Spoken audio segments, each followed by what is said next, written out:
I was front and center when the four cities quickly learned that their funding after becoming cities was going to be taken away.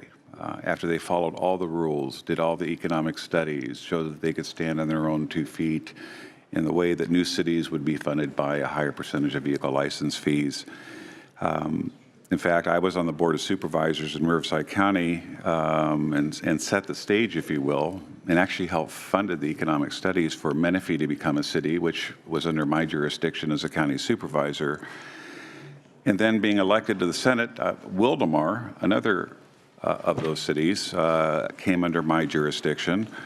That, if you can imagine this, had 0.2 officers per 1,000 people. I mean, we're talking about a small percentage of police officers because they had their funding stripped from themselves. And prior to being a part of this prestigious body, I always supported Senator Ross' efforts to do the right thing.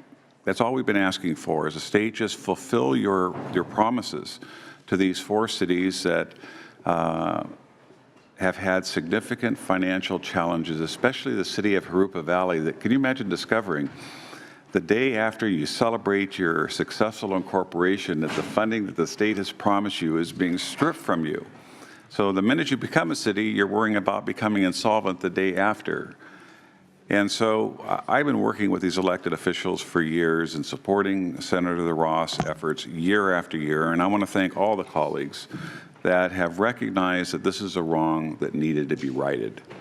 And I have to give my colleague a great deal of credit, Senator Roth. We both represent pretty much the bulk geographical mass of Riverside County, which is, by the way, the state of New Jersey. I mean, we're talking about a huge county. He has more of the urban parts of it. I have more of the suburban, rural, deserty parts of the county.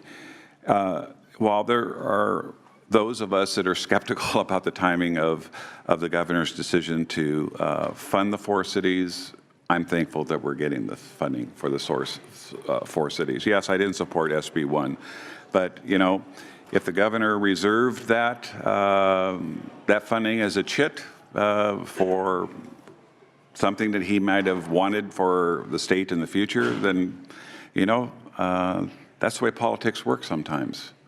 Not that I condone it, but I can tell you that in those four cities, you're looking at probably 250,000 people, probably 40% of them, maybe more, are Democrats, and the rest are Republicans and independents, but that shouldn't really come into the equation. The bottom line is that those cities deserve to be able to deliver the necessary fundamental services that cities in the past have always received.